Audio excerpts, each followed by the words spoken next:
The scuffling along and in and out of the morning routine had just kicked off in the Chicago Municipal Court. Footsteps across the polished floors to make their way through security on this brisk Tuesday morning at 9:15 a.m. Sarah Mitchell stepped through the tall, wooden doors into courtroom 302. Today was a day Sarah hadn't planned on coming here. As an investigative reporter for the Chicago Tribune for the past 8 years, she usually spent her mornings chasing leads or typing away at her desk. But a parking ticket from 3 weeks ago had her brought into this crowded courtroom.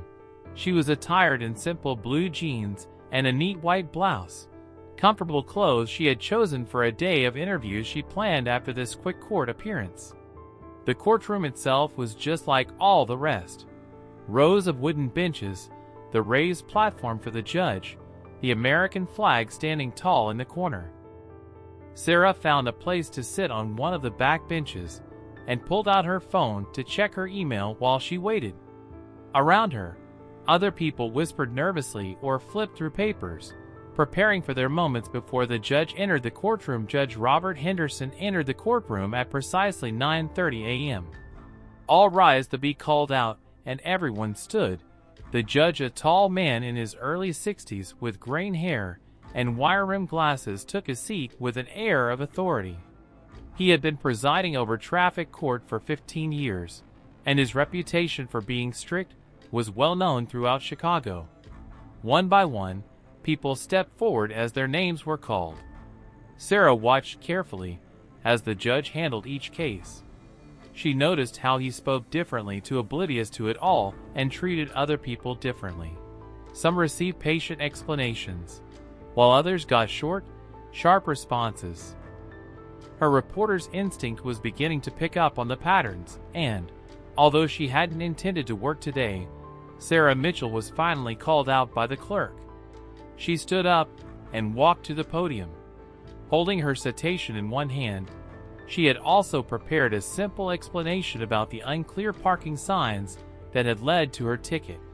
But before she could say a word, Judge Henderson barely looked at her and continued talking.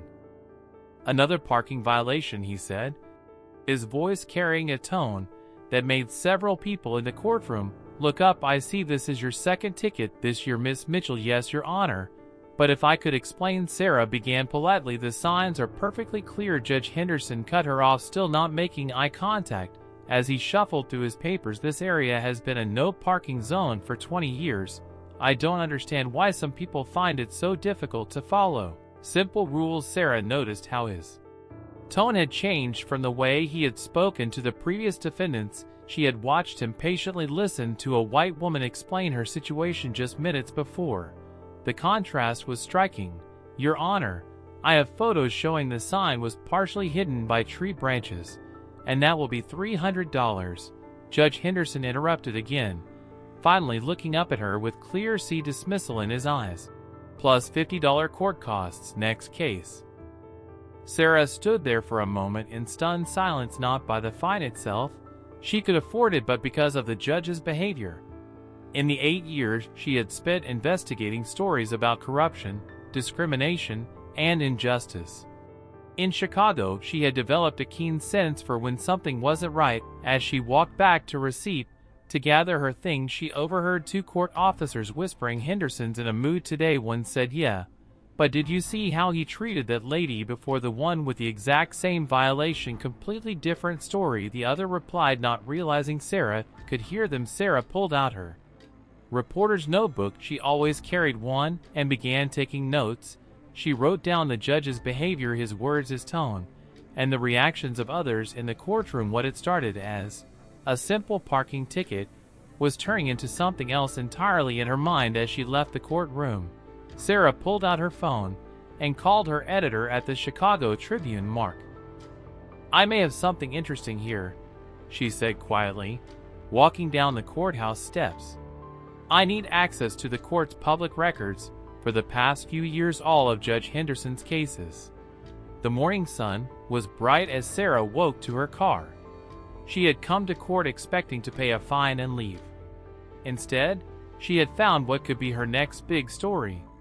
Sometimes, She thought the best investigations started when you least expected them. The parking ticket was still in her hand, but Sarah wasn't thinking about the fine anymore. She thought about all the others that had stood where she had stood, and how many of them had faced similar treatment without having the power or platform to do anything about it. The next morning, Sarah Mitchell sat at her desk in the Chicago Tribune office.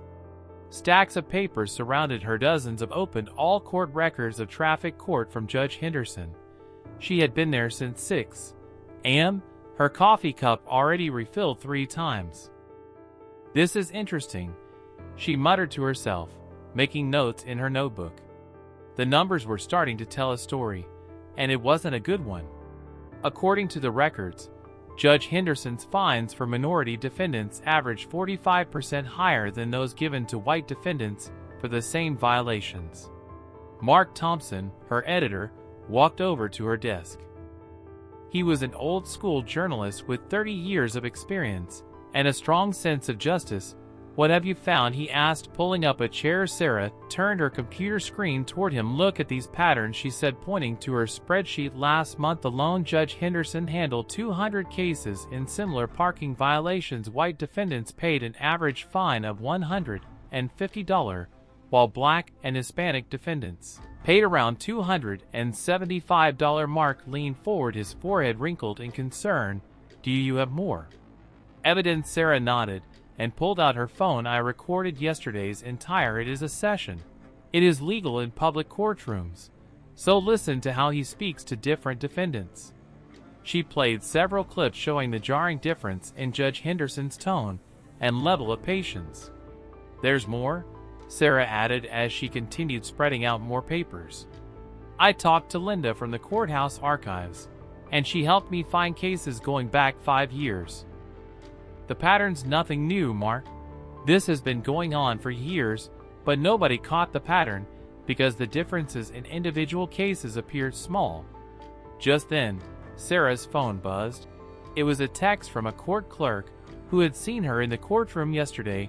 The message read, "Judge Henderson knows who you are now. You found out you're a reporter. He's not happy." Sarah showed the message to Mark. "This might make things more complicated," she said. "Or more interesting," Mark replied with a slight smile. "How you want to handle this," Sarah thought for a moment, tapping her pen against her desk. "I need to talk to more people who've been through his courtroom. Get their stories, their experiences. Numbers are good, but real people make the story powerful." She pulled up another document on her computer. "I've already found 15 people willing to talk. All minorities who received unusually harsh fines. One woman lost her job because she couldn't pay the fine, and then couldn't afford to drive to work." Mark nodded in approval. "Be careful though. Henderson has friends in high places.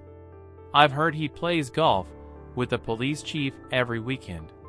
Sarah got up and put on her coat. "I have to meet my first interview in an hour."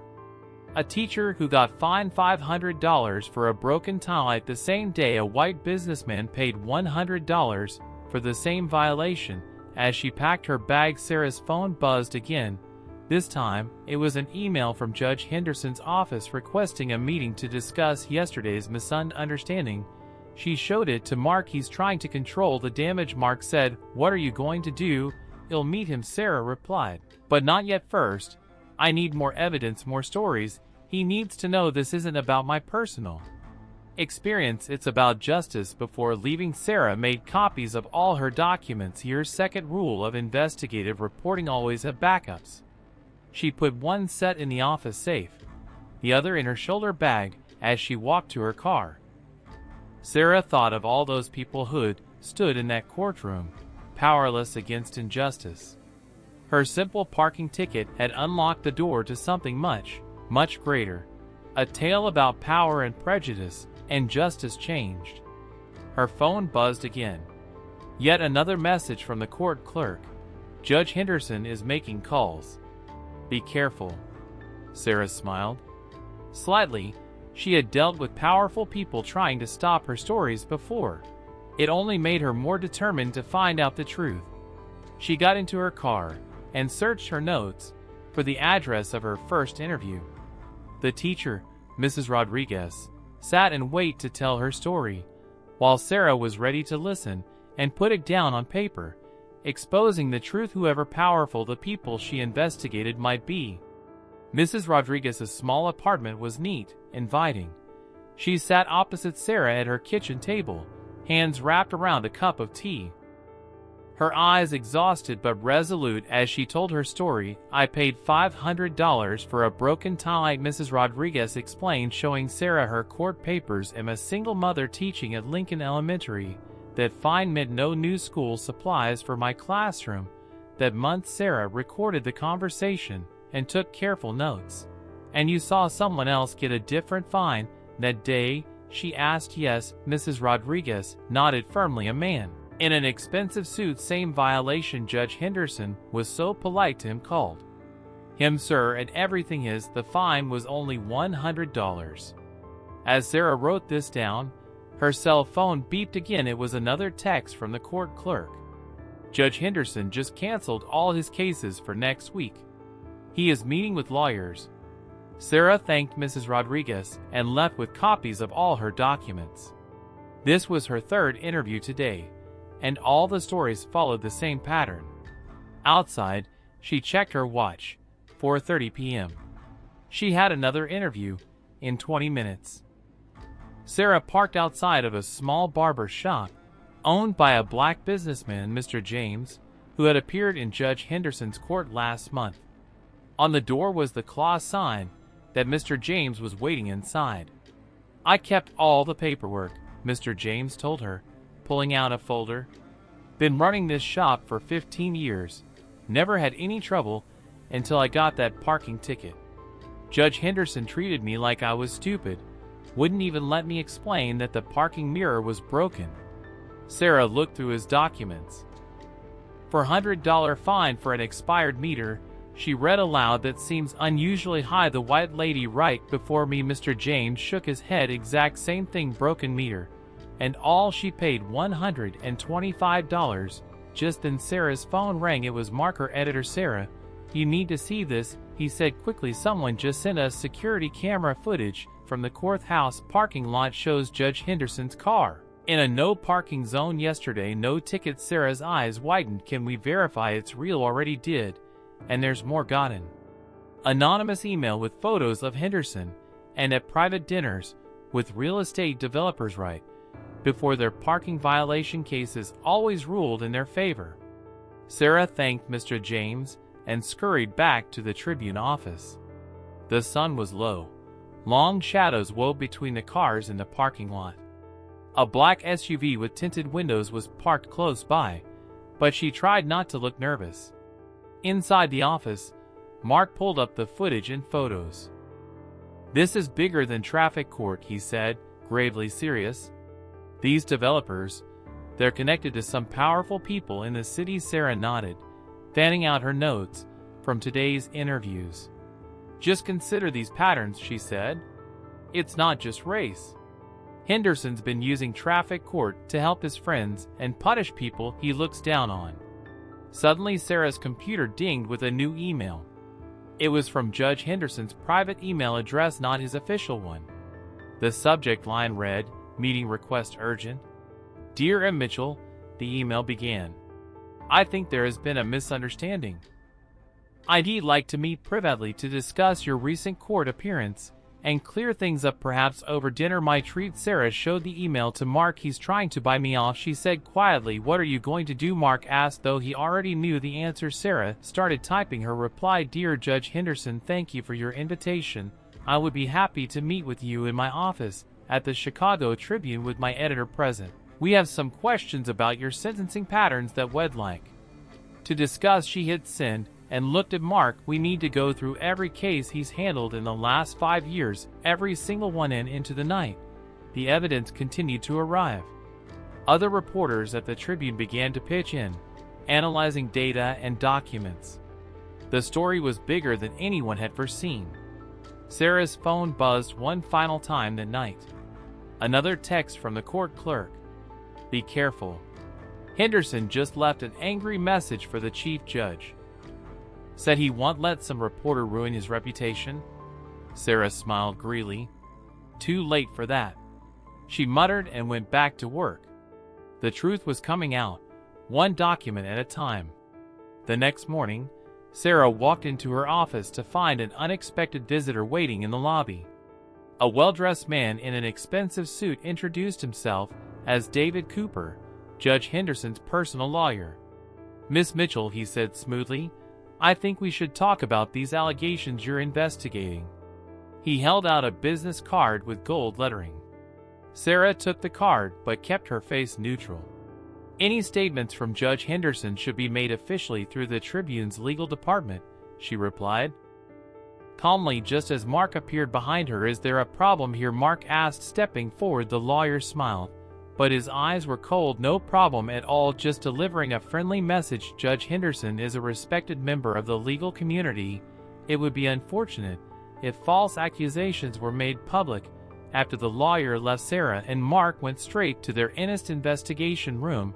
The walls were now covered with photos, documents, and charts showing Judge Henderson's pattern of discrimination. "They're getting nervous," Mark said, looking at the lawyer card. "This means we're on the right track." Sarah nodded, then turned to her computer. "Look at this," she said, pulling up a new email. 5 more people came forward overnight, all with similar stories about Henderson's courtroom. One email caught her attention. It was from a former court clerk who had worked with Henderson 3 years ago. The message was short but powerful. "I have recorded conversations the judge told us to process minorities differently. When can we meet?" Sarah immediately called the former clerk. They agreed to meet in public, a park, during lunch hour. Public became safe now that they knew they were being watched. At noon, Sarah sat on a park bench pretending to be eating a sandwich. Then Linda walked up, wearing large sunglasses, carrying a folder. "I kept everything," Linda said quietly, handing over the folder. "Memos, notes, and recordings." Henderson was careful, but he made mistakes. He thought nobody would ever check inside the folder. Henderson instructed clerks to put minority defendants at the end of the daily court schedule, making them wait longer. There were also notes about different fine amounts based on race and social status. "Why didn't you come forward before?" Sarah asked. Linda looked down. "I needed the job, but I secretly collected evidence, hoping someone would investigate someday. When I saw your name mentioned in the courthouse, I knew it was time." Back at the office, Sarah and Mark reviewed the new evidence. The recordings were clear. Henderson's voice issuing orders on treating all disparate defendants differently. It was the smoking gun they needed. Then Sarah's computer screen just went black, followed by all the computers in the office shutting down. Server crash. The IT department was called out. Someone had tried to hack their system. Sarah smiled. This was what she had kind of anticipated. "Nice that we kept hard copies of all of it," she said, reaching around and patting the locked filing cabinet behind her desk. Her phone rang again. It was Mrs. Rodriguez again. "Sarah," she said, her voice trembling, "someone smashed my car window all night. They went through all my papers, but I had already given you the important one." Similar calls came in throughout the afternoon. Mr. James reported suspicious men watching his barber shop. Linda called to say her home had been randomly selected for a tax audit.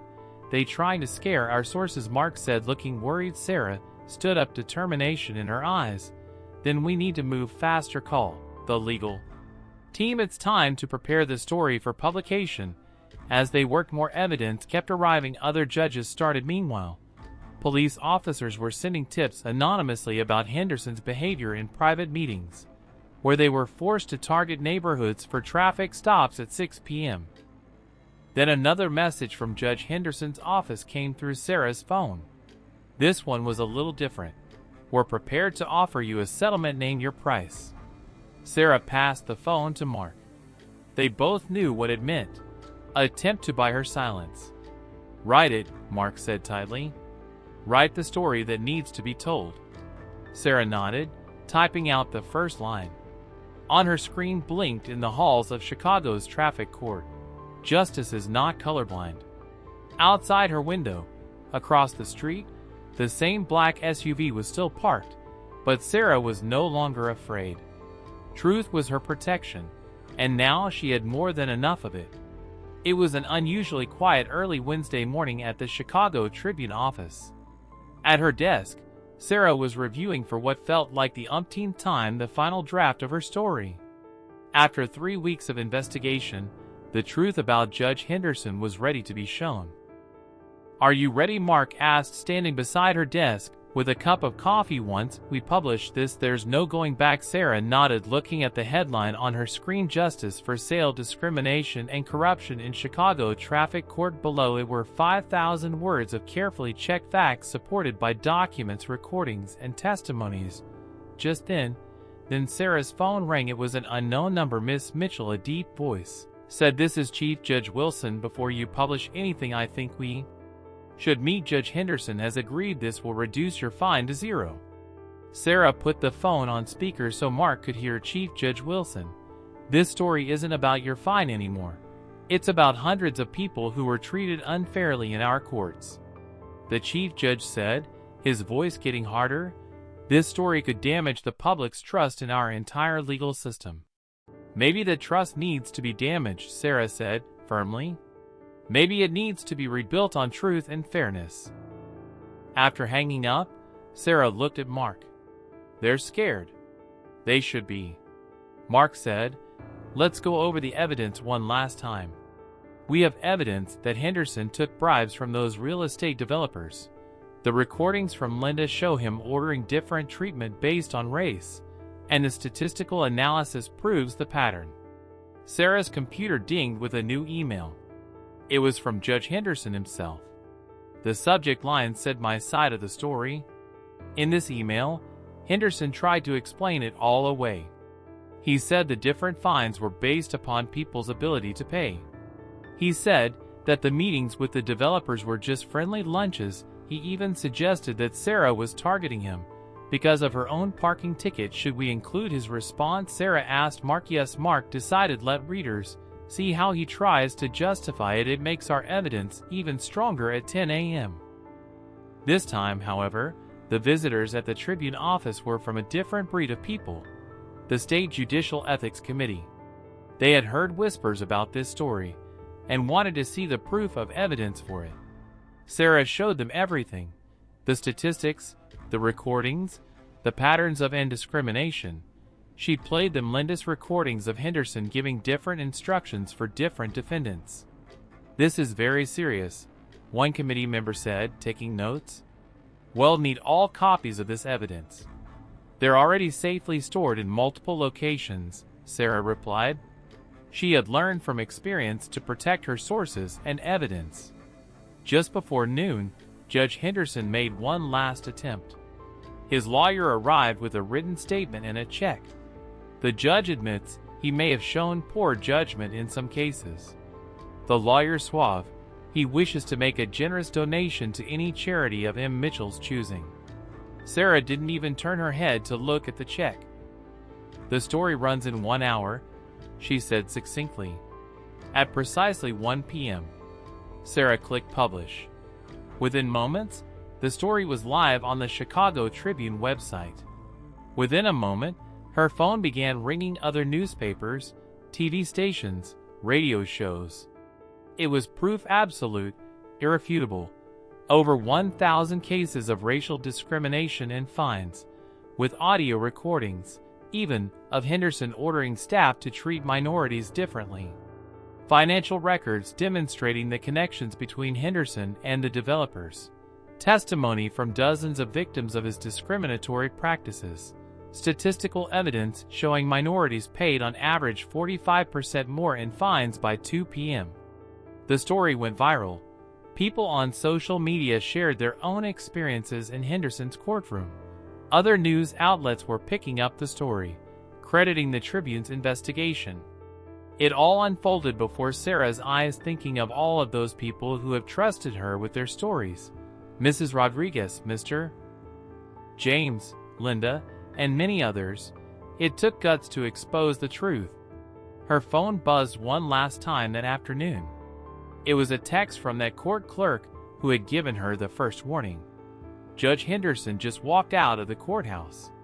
He was asked to take a leave of absence pending investigation.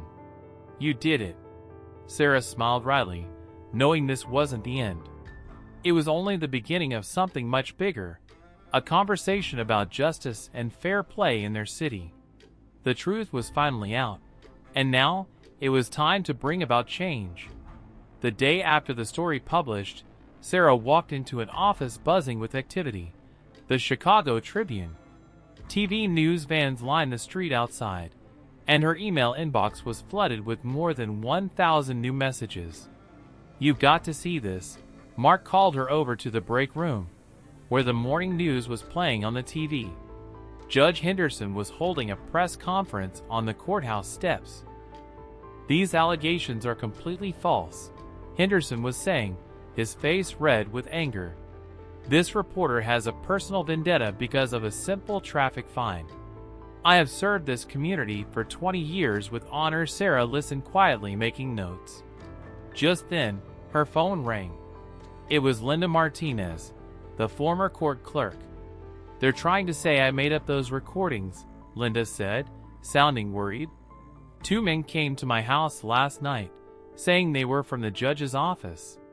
They wanted me to sign a statement saying the recordings were fake." "Don't sign anything," Sarah told her firmly. "We got those recordings checked by 3 different audio experts. The truth is on our side." Throughout the morning, more and more people started to come forward. A young intern from the courthouse sent Sarah screenshots of deleted emails, proving Henderson instructing about different fine amounts. A parking enforcement officer sent photos showing mysteriously canceled tickets for the judge's friends. At noon came a statement from the State Judicial Ethics Committee. This was their first public statement. Due to serious allegations supported by substantial evidence, Judge Robert Henderson was being suspended from his duties pending a full investigation. Sarah's phone would not stop ringing. With calls from other news organizations, CNN wanted an interview. The New York Times was asking for permission to run a follow-up story. Local radio stations wanted her to speak about the investigation.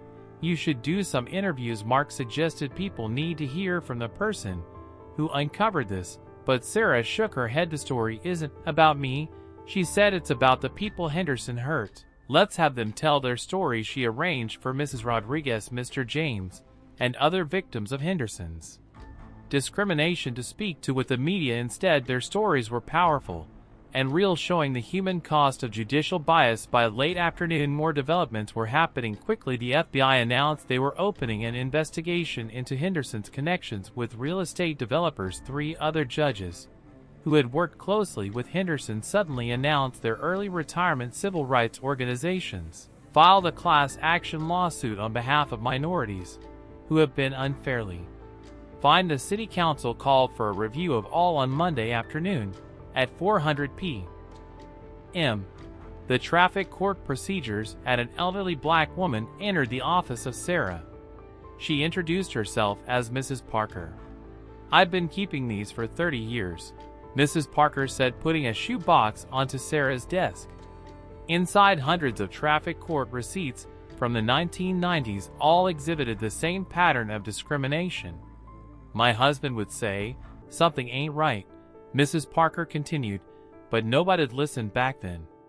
Sarah took a closer look at the old receipts. Yellow papers said the same thing, different fines for races dating back decades. This wasn't just Henderson.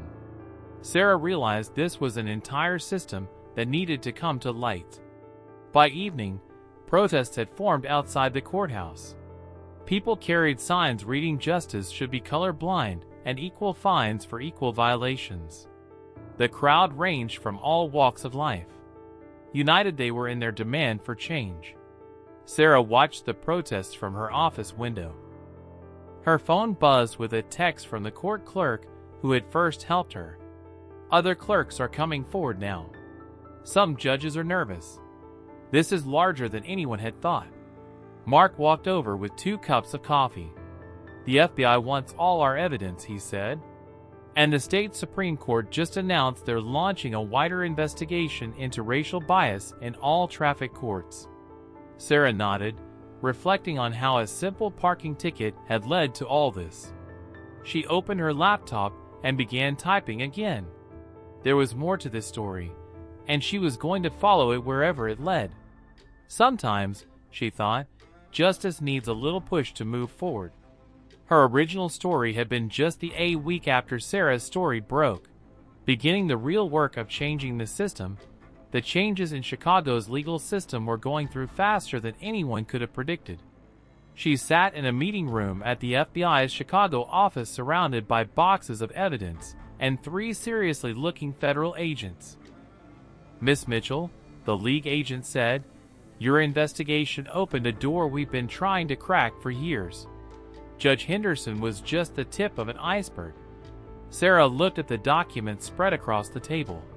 The FBI had unraveled a web of corruption that spread much farther than traffic court. Henderson had been colluding with property developers, enabling the latter to avoid millions in parking fines and building violations in exchange for secret payments. "We need your help," the agent continued. "Your sources trust you. Some of them are still afraid to talk to us directly." Back at the Tribune office, more developments awaited Sarah. Mark met her at the door with urgent news. "The state Supreme Court just called," he said breathlessly.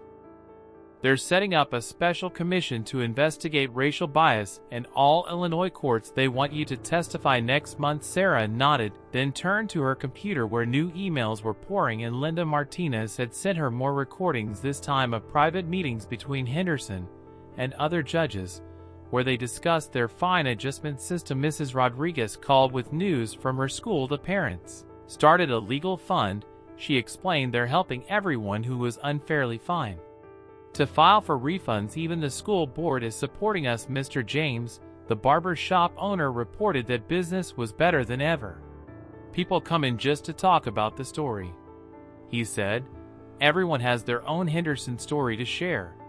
We're not afraid anymore." By afternoon, Sarah was reviewing security camera footage that somebody had anonymously sent to Tribune that showed Judge Henderson meeting late at night with property developers in empty parking lots, accepting envelopes and shaking hands.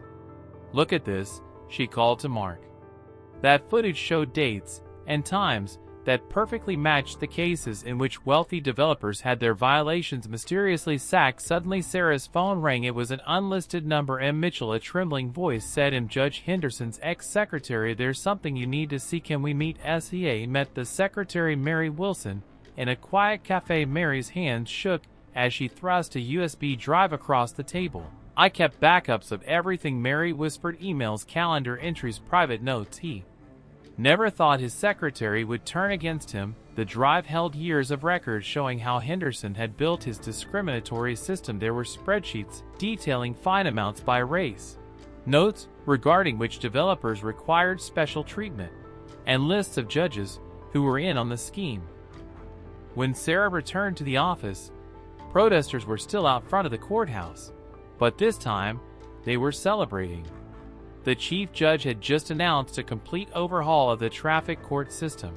New rules would require regular audits of fine amounts, mandatory bias training for all judges, and public reporting of fine statistics sorted by race and income.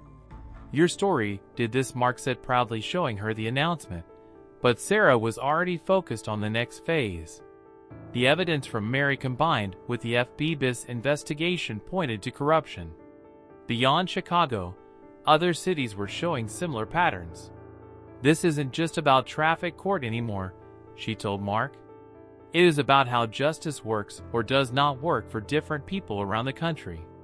Late that night, as Sarah was packing up to head out, her phone buzzed one final time. A text from Judge Henderson's clerk. "He's gone, cleaned out his office. Tonight left for his lake house in Michigan. FBI is following him." Sarah smiled wryly. Henderson might be running, but the truth was already out. His system of discrimination and corruption was falling apart, piece by piece. As she packed up her notes, Sarah thought of all the people who had trusted her with their stories. Mrs. Rodriguez, Mr. James, Linda, Mary, so many more. Their courage helped show it wasn't just one corrupt judge but a whole system that needed to change. Sometimes she thought the biggest stories start with the smallest moments. She knew her parking ticket had been unfair, but it had led to something much more important: to have the chance of making justice a bit fairer for all. 3 months after Sarah's first article, she stood in the back of a packed courtroom. But this time, it wasn't traffic court. It was the federal courthouse, and Judge Henderson was the one standing trial. The former judge seemed so much smaller now, in his normal clothes, without his black robe and high bench. His face was pale as the federal prosecutor read the charges against him: corruption, discrimination, accepting bribes, obstruction of justice. "How does the defendant plead?" the federal judge asked. "Guilty, Your Honor," Henderson replied quietly. His voice shook slightly. Sarah watched from her spot near the door, taking notes. Next to her sat Mrs. Rodriguez, Mr. James, and several others who had been victims of Henderson's discrimination. They had all come to see justice finally being served outside the courthouse. Reporters from national news networks were setting up their cameras. Sarah's story had grown far beyond Chicago. Similar investigations were now happening in 12 other cities across the country. The defendant has agreed to cooperate fully with ongoing investigations. The prosecutor announced that his testimony will help us identify others involved in this corruption network. After the hearing, Sarah walked back to the Tribune office with Mark. The spring air felt fresh and clean, like a new beginning. "You've got some visitors waiting," the receptionist told her with a smile. In the conference room, Sarah found Linda Martinez, Mary Wilson, and several other whistleblowers who had helped bring the truth out. They had brought in a cake with "thank you" written on it. "We'd heard about the Journalism Award," Linda said, hugging Sarah. "The Pulitzer Committee had announced their decision yesterday. Sarah's investigation had won for public service journalism, but the real reward wasn't the prize. It was the changes happening in the justice system." The state had reviewed over 100,000 old traffic cases. More than $15 million and unfair fines were being refunded. New anti-discrimination rules were being implemented in courts statewide.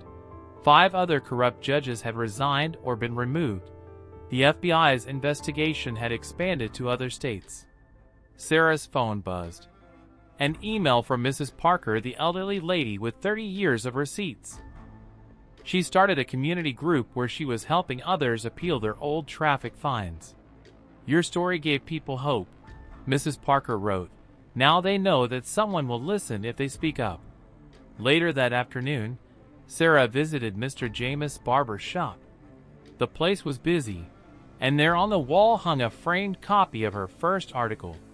"Business is good," Mr. James said proudly. "People say they trust me because I helped expose the truth. Even got some new customers from the suburbs."